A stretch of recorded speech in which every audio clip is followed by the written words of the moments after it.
All right, we're on the verge of March. So are the UCLA Bruins and Mick Cronin a contender or pretender this season? There's only one right answer.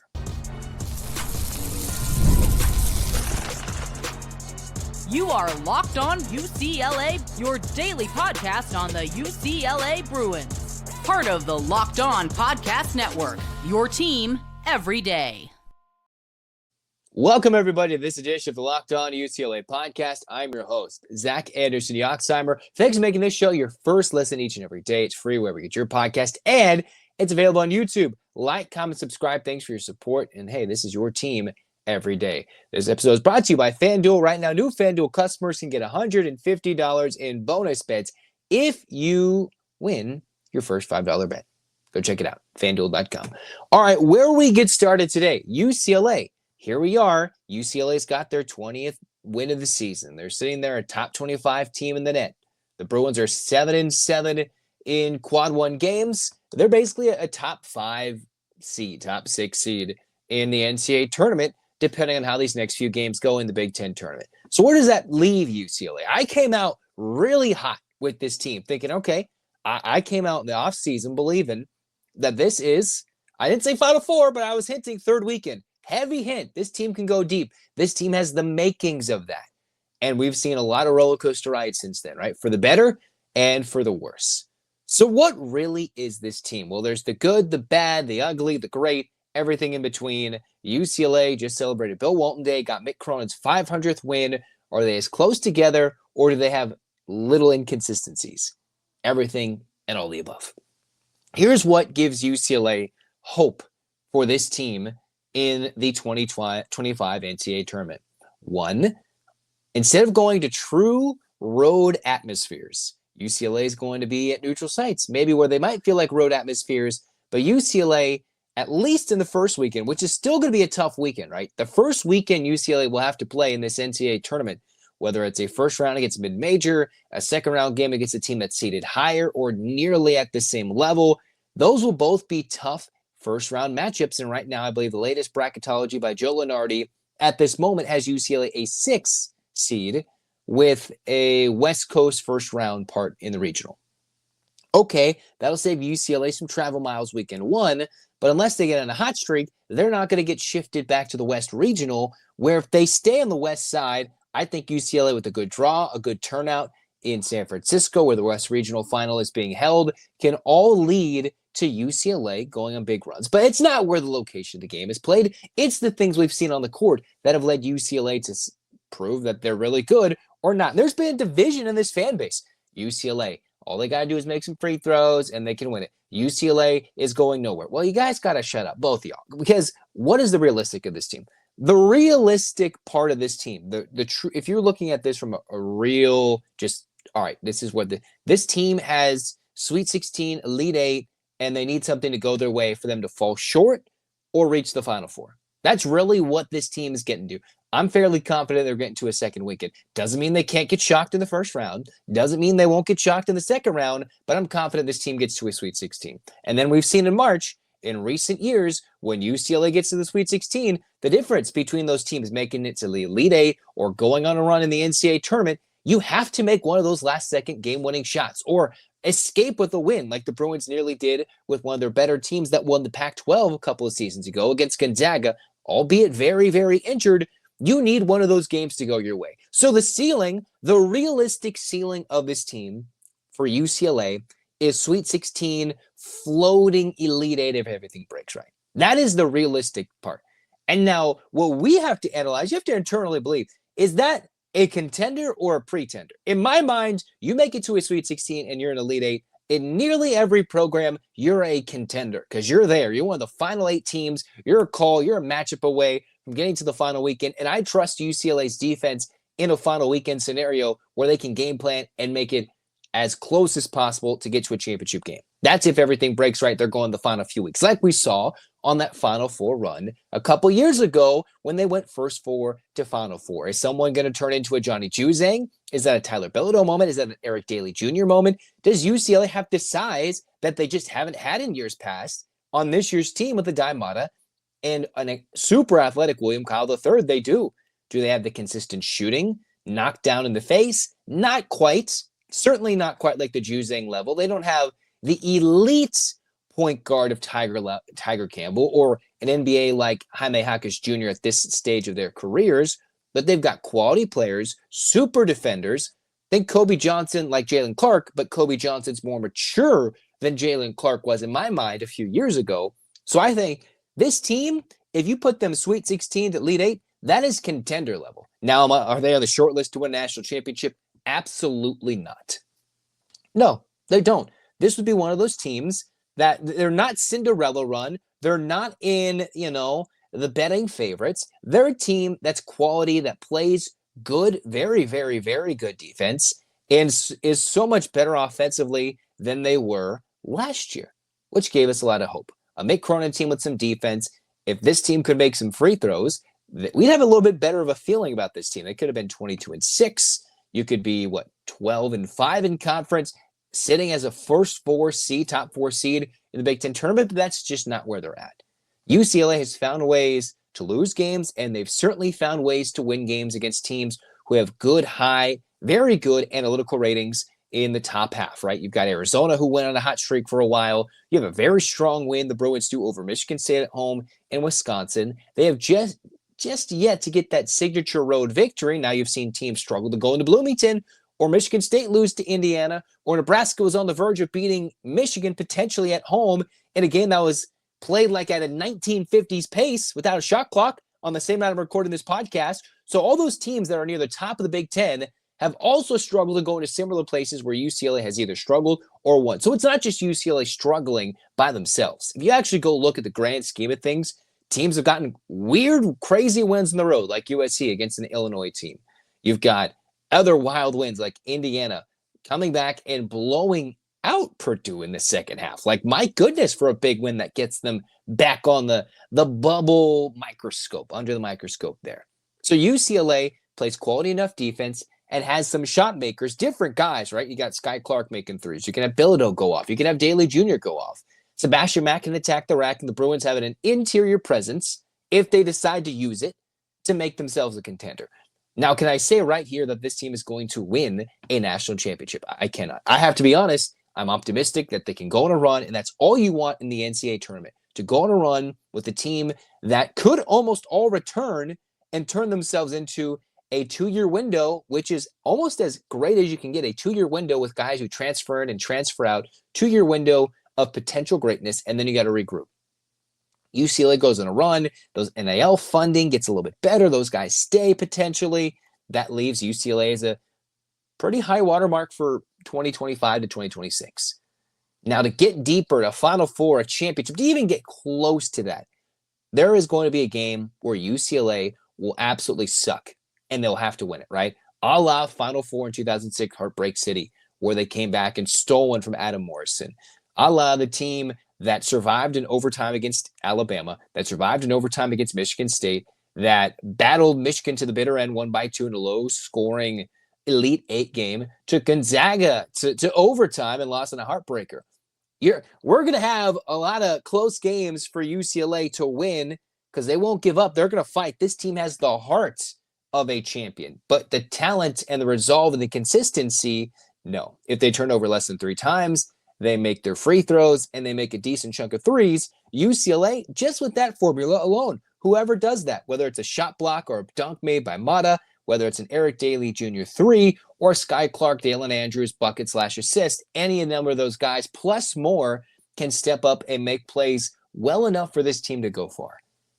But I'm not going to pretend like this team is also not vulnerable. They can come in, and in that first weekend, remember the year after they went to the Final Four, UCLA, I believe they're playing Akron in the year after.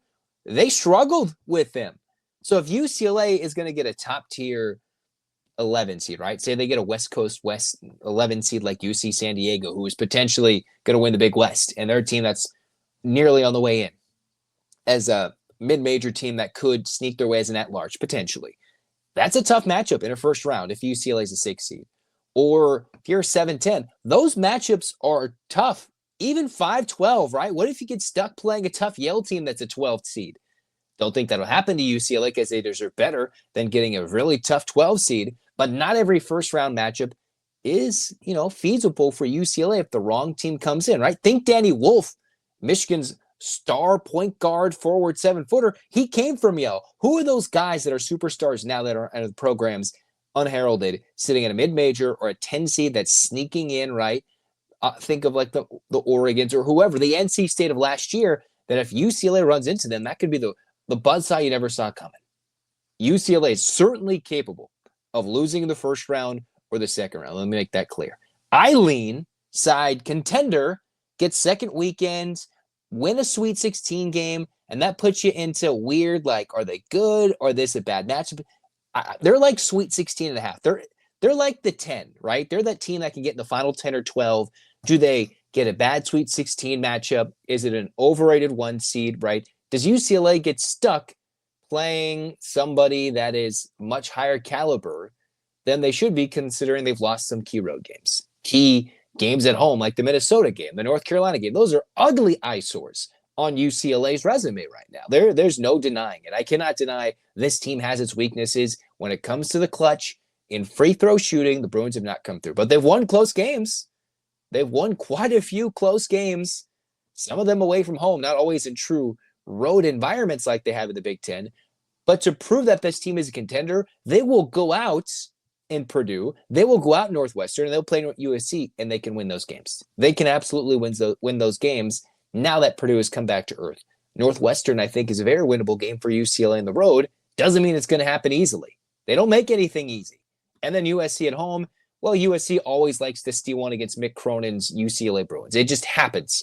If it's 1-1, the other one's going to come back and steal the other one. That's how it's been with UCLA USC. So for UCLA to be elite, I believe in this team making a run contender. They will go out in minimum 2-1. Minimum. And they have to go 3-0 to make a true believer for us. Even though we've seen UCLA back in to a tournament, whether it be the Final Four year, back in via the Sweet 16 year, whether they lose, they don't need to win every game going in because their defense and matchups and coaching, they're okay. But I'd like to see from UCLA that they have what it takes in these road games to go win away from home outside the Western time zone, again, the Pacific time zone, and get things done against a good team that is desperate for a win in Purdue. A lot of days to build up and rest until Friday, which is, I think, huge for UCLA and hopefully leads to more wins. Contender? Sure. But go prove it in these final 2 weeks of the regular season. 3 games left for UCLA, a Big Ten tournament, and you can make your path a little easier to going further in the tournament. Speaking about a crucial week, the UCLA women, it's beat USC week again. But USC has something on the schedule that UCLA does not. What is that? We'll talk to you about it next on Locked On UCLA.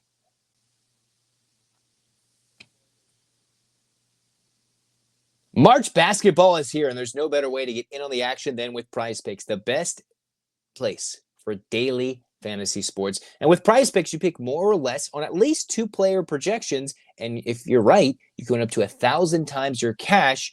It's fast, it's easy, and it makes every game exciting. The building lineups this week, you can go look and see if Jason Tatum is going to get more than 29 points in a game, or who might be getting more than a certain amount of rebounds. Go check it out. It's quick and easy. You can make your picks in less than 60 seconds, all right? And also with fast payouts, I win. My money can hit the account in as little as 15 minutes. No waiting around. Download the app today. Use the code LOCKEDONCollege to get $50 instantly after you play your first $5 lineup. Again, that's LOCKEDONCollege for $50 instantly after you play your first $5 lineup. Prize Picks, run your game.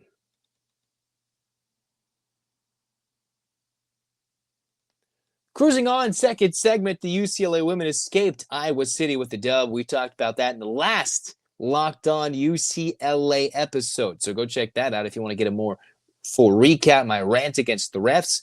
The Bruins, they escaped, right? Janai Barker wasn't healthy. You had a slumping Gardner, but Lauren Betts shared with Juju Watkins the Big Ten Player of the Week awards. Now it's coming down to the wire as who can win the Big Ten Player of the Year.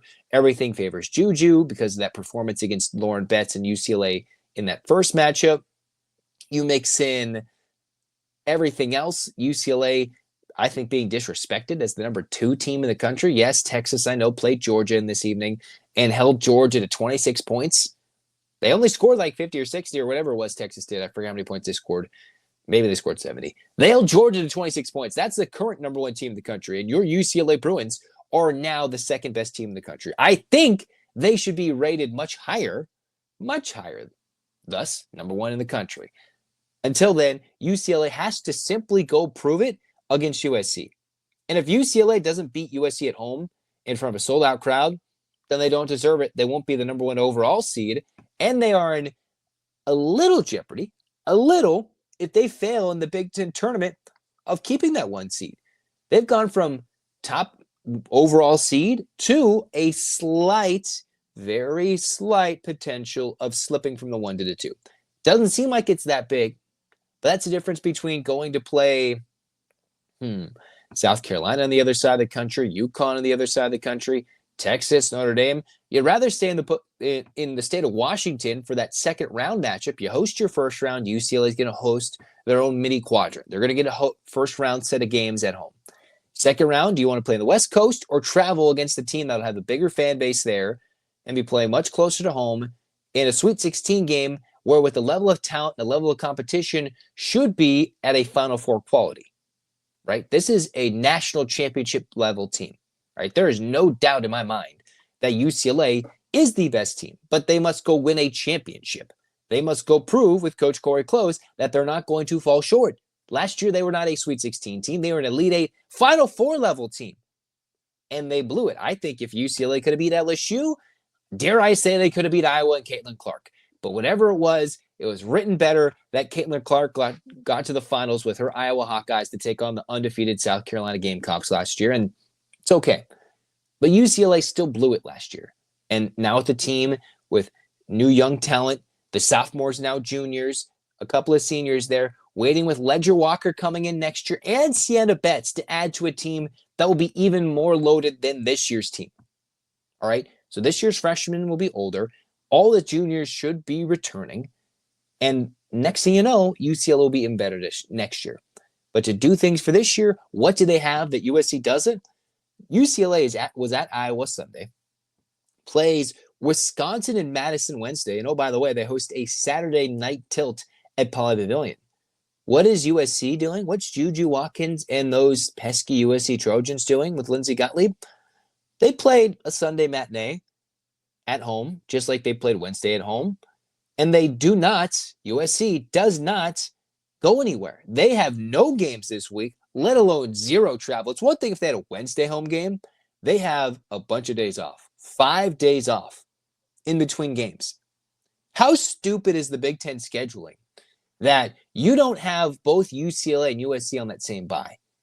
Like the travel partners, the bitter rivals, generally you see either a game right before the rivalry or in UCLA and USC's case, in almost every basketball scenario, it is a week off until those two teams play at either the Galen Center or in Pauley Pavilion. When the two teams met up earlier in the year, they had similar travel schedules, but they don't travel, right? USC already made this Iowa-Wisconsin trip in early February. UCLA has had a lot longer of a West Coast stint, but the Bruins have to go to Wisconsin, come back to Los Angeles, play at home in Westwood, then go back to the state of Indiana to play the Big Ten tournament, come back to Los Angeles to play the first round of the NCAA tournament. Tell me how that's just dumb. That's dumb. Now, if you're the best team in the country, UCLA will prove it's not travel. They're just better, and they will win these games. Wisconsin's not a good team. UCLA has fought against good teams, scrappy teams in front of very rowdy road environments, and come away with almost every win but one, and they have to get revenge in this weekend. So UCLA does not have the benefit of travel. They do not have the benefit of rest, but hopefully they're healthy. Hopefully Barker is closer to 100%. She had a pretty good offensive game against USC. And the Bruins cannot turn it over against the Trojans, where we'll talk a little bit more about how these teams match up after the first round of what could be 2, 3, or maybe 4, dare I say 4 in this upcoming year, between what I believe to be 2 of the best 3, 4, 5 teams in the country, UCLA and USC. They are going to decide West Coast supremacy. They will decide Big Ten supremacy. They are 2 of the best teams nationally. That is where these teams are. UCLA is much deeper, a lot more talent. Outside of Lauren Betts, UCLA has so much more talent than USC has outside Juju Watkins. Now, some of their talent did not play as well against UCLA the first time. But the crucial week for UCLA, go 2-0. If UCLA goes 2-0, you are the number 1 seed in the Big Ten tournament. USC has a loss because they lost at Iowa. UCLA has a loss. The winner of that game is going to be the Big Ten tournament 1 seed. Barring a UCLA victory over Wisconsin, I am banking on that right now. I am banking on the Bruins taking care of business against the Wisconsin Badgers on the road in Madison. All right, if they don't win that game, then I'd be a little confused. Very, very confused. The Bruins have played close games, which I think is a good thing, that UCLA has had to find a way to win without Lauren Betts, win close games on the road, have calls not go their way, win a close game at home. I think those are good things. UCLA has needed some of those games to prepare themselves for these March matchups where when you're down 12, when you're down 14, and you come back in the blink of an eye, oh, there's 6 minutes left in the quarter. It's easy money that UCLA tied it up and could potentially take the lead like they did against Iowa at the end of the third quarter. Against USC, UCLA was leading in the fourth quarter, despite the best first quarter I've probably ever seen played by an individual 10 minutes from Juju Watkins and a crazy 14-plus point lead for USC at the Galen Center. And UCLA was within striking distance at the half and leading into the fourth. That is how good UCLA is. You have to fight for almost 40 minutes to maybe get lucky that the Bruins play bad. Maybe, and the Bruins have been able to eke out wins so far. So the close games, concerning, but they've pulled them out, and now they know how to win close games and lose a heartbreaker at USC. The question is, can they make their adjustments in the only game UCLA will play in the regular season where they have a rematch? The men, they got to go to Washington and Oregon and play them twice, while obviously playing USC twice later in the year. The only time UCLA will play a team twice in the regular season is this USC matchup, which is ironically the best team on their schedule, and UCLA has to play them at home, and as they did earlier, on the road. Adjustments, and can they take care of the basketball? Crucial week for the 1 seed in not just the Big Ten regular season title, the Big Ten tournament, but for the 1 seed in the NCAA tournament could make the difference between an Elite Eight run and a road to a championship. That is what the team is supposed to do. Take care of business.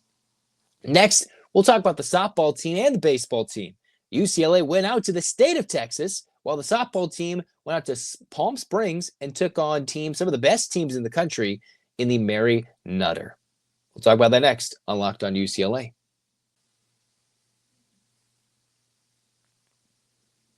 When the game tips off, the NBA action is just getting started, so there's no better place to get in on it than FanDuel, America's #1 sportsbook. With FanDuel, you can place live bets throughout the game, so even if you miss the opening tip-off and want to bet on a fourth quarter comeback, you can stay in on the action. If you're looking for a bigger payout, you can combine all those live bets into a same-game parlay, and with the FanDuel live betting feature, you can stay in it with every moment of the game, even if you're late. A late game rally, backing or picking a player to hit a clutch three, you'll never feel like you missed your chance with a super easy to use app. And when you win, you get paid instantly. Right now, new FanDuel customers get $150 in bonus bets if your first $5 bet wins. Just visit FanDuel.com to join today. That's FanDuel.com for your shot at $150 in bonus bets. Make every moment more with FanDuel, the official sports betting partner of the NBA.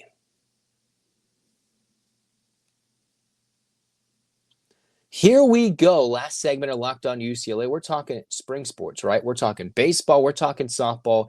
The UCLA baseball team went to Texas. The state of Texas went to Corpus Christi, took on the Texas A&M Corpus Christi Islanders. They took on former Pac-12 foe Washington State, and they took on now Big Ten foe Michigan State in this 3-game battle of a tournament in Texas, right? It is called the Kleberg Bank Classic, whatever you want to call it. It was a game played in Corpus Christi.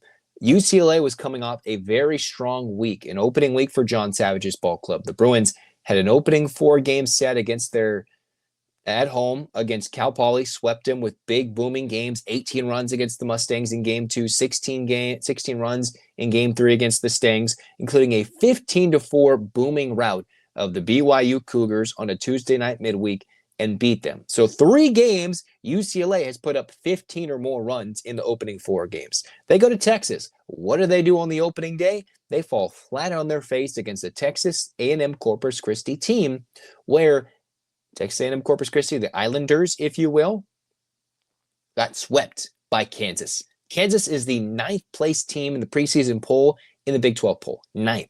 Now, Kansas is undefeated, but they've played Tarleton State and they played Texas A&M Corpus Christi. If you view it like a midweek, you're like, midweek, weird things can happen all the time. Against good teams, bad teams, the Tuesday starters, weird things can happen. But a Friday night game to set the tone for the weekend against a team that was winless, Texas A&M Corpus Christi in the Southland Conference was picked to finish near the bottom, I believe like 9th place. The Islanders were picked to finish in the bottom, and they lost 4-3. UCLA gave up a couple of late runs, loaded the bases with 2 outs, and couldn't get it done. Maybe it's one game. If it's a series, you would have really hated it. One game is okay, but if this team is really, really bad, the Islanders, okay.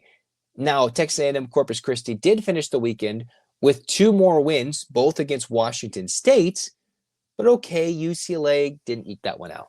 Then they played the Cougars. UCLA, what'd they do? In almost every game this weekend, they found ways to fall behind early. Against Washington State, UCLA trailed 6-1 through 7 innings. 7 innings, UCLA trailed 6-1 against a winless Washington State Cougar team. Not a good opening weekend for Wazoo. And UCLA was playing catch-up. No mustard, no relish, only relishing in the victory, but the fact that they scored 6 runs in the final 2 innings. They came up with a clutch 2 RBI double in the 8th, and then Washington State forgot literally how to pitch, how to throw strikes, because UCLA had, 1 hit in the final inning, and you mix in a couple of walks, a hit by a pitch, and the Bruins didn't have to put the ball in play to win the game, basically, in the entire inning. They scored 3 runs and said, thank you very much, a la Dodgers Diamondbacks in like 2019 when the Diamondbacks walked the Dodgers like 6 times in a row in the bottom of the 9th. Not exactly to that extent, but you catch the drift. UCLA pretty much got gifted a win. Although the bats did come alive, you like a comeback victory. Michigan State, UCLA won 15-9. You're like, okay, that's the 4th time this year in the opening 7 games, UCLA's put up a 15 spot. Now, a Sunday starter and a midweek doesn't always equate to your bats being good until you play legitimate teams with legitimate arms. But it's great to see after an anemic offense, a team that couldn't really square it up the last year or two, put the ball in play and get big results. I like that. In this game against Michigan State, let me tell you, UCLA behind 6-0. 6-0 through 3 innings. So you sense a trend here, troubling trend. Pitching, it wasn't the strong suit this weekend. Now, maybe the ball does travel in Corpus Christi. A little bit different weather. You travel okay. UCLA scored 9 runs in the 4th inning against Corpus Christi, tied it up 9-9, and then blew it open, all right? Rock Chalowski, if I'm saying that correctly, was one of the key Bruins, many key Bruins, who had big-time ABs, including 2 dingers against the Michigan State Spartans. And UCLA in a game that started at 8:30 a.m. Pacific time. UCLA on Sunday had a game that started at 8:30 a.m. Pacific. After a early afternoon affair, a midday affair against Wazoo, they started at 8:30 a.m. Pacific time on Sunday. So if you're like, they're down 6-0 in the first 3, Zach, they weren't even awake. They probably weren't. Some of them probably drink coffee. Some of them hadn't even had, an energy drink of some sort. They were probably asleep, and they woke up in a huge way to beat Michigan State. But I do not like the fact that they had to come back twice and scrap and claw. 2 of the 3 teams they played this weekend were winless, and they couldn't walk away with an unbeaten weekend. I don't like that. But I do like the resolve and the fact that they won 2 out of 3. Now, some of the teams stayed back for an extra game. Okay, UCLA should have a fun midweek series against ASU Tuesday, Wednesday on the 25th of February, the 26th of February, back-to-back, a night and a midday matinee. Yes, Wednesday, UCLA will be playing a midday matinee against the ASU Spartans. If you're like, are they playing at 1 p.m.? They will be on a Wednesday. Should learn a little bit more about UCLA during that. And then this next weekend, they're going to take on Vandy, USC, UConn in the Southern California College Baseball Classic, where they're going to play a lot more usual contenders, right? UConn has done things in the Northeast. You've got Vandy. That speaks for itself. And early season USC, UCLA baseball, always intense, regardless of how the 2 teams finish out in the end of their conference seasons.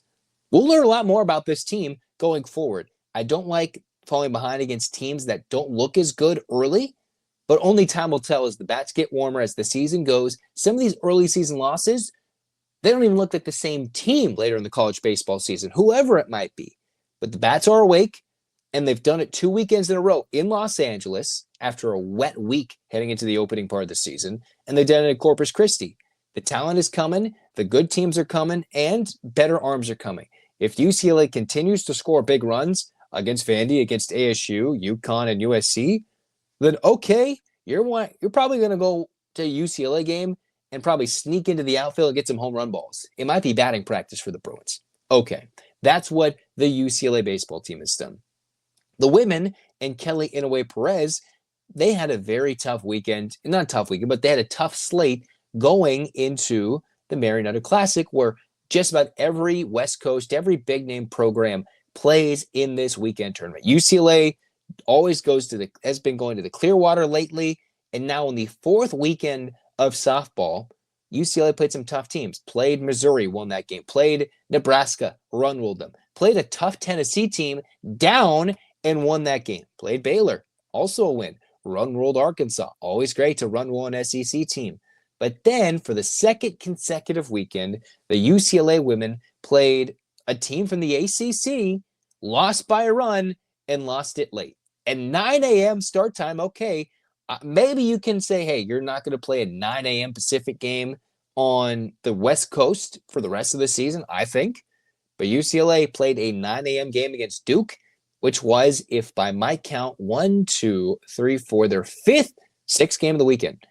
For a tournament that started on a Thursday night, they played almost 2 games a day for the most part, 6 games in a 4-day span. Great that they shut out the Blue Devils, but Duke scored 1 run in the top of the 7th and eked out the victory. So UCLA's only 2 losses this season have come to ACC programs at the end of a long weekend of strong games where they've eked out victories but lost by a run. So the only 2 games UCLA's lost in a 14-2 start, 13 games of which have been at neutral sites, 1-run losses in the 7th inning. I like to say that's pretty solid, although they should have held on against Virginia. And then against Duke, they just didn't scratch across a run. I hope that's not a trend right now, but if the game started at 9 a.m. on the West Coast in a West Coast battle, I'm okay with it. I'm okay with it. So the UCLA women have gotten big wins against big-name programs, ranked opponents in both weekends, traveling across the coast, and just making a little 2-hour drive to Palm Springs. Huge for Kelly Inouye Perez's squad in the post-Maya Brady era, right? Getting rid of those players who have been key captains, key leaders on Women's College World Series teams in the past, and bringing in new freshmen, which we'll key in on a little bit later when we do more designated segments. But they're key freshmen to know. Key pitchers in the circle that are returners from last year, but freshman players, freshman superstars in the waiting that are about to get their moments soon enough when May heads around the corner. All right, and we slowly sneak into June. Until then, UCLA should hopefully walk through the rest of these weekends, walk through Big Ten tournament play, Big Ten play, and get some dubs. I'm expecting a very strong weekend next week for UCLA and Fullerton at the Judy Garland. Another West Coast Classic, which means UCLA generally does not have to travel far to face top-tier competition. UCLA, loving what they're doing. I'm expecting a long stretch of wins, big winning streaks coming up for the Bruins, and if they don't, it's not a concern. But until Big Ten play starts in mid-March, the next few weeks, 3 weeks, expect a lot of UCLA victories. If they don't, then they're not getting to the Women's College World Series. But they will. I'm very much expectant of them to get there, and also a lot of wins are coming up. Easy part of the schedule. Next weekend, early part, it'll be tough. But after that, very easy for Kelly Inouye Perez's squad. And until that, next time, come here, Locked On UCLA. Like, comment, subscribe, download. Tell me what you think. Is UCLA basketball a pretender? Did the UCLA women, just like the UCLA men, get screwed with the Big Ten scheduling? Are you going to go out to Jackie Robinson before they kick UCLA out? Or are the softball team and their players getting to the Women's College World Series and finally dethroning the freaking Sooners? Tell me all in the comments. Hands up, Bruins fans. 8 clap time, baby. And 1, 2, 3, 4, 5, 6, 7, 8, UCLA. UCLA. Fight, fight, fight. This has been Locked On UCLA. Zach signing off. Go Bruins.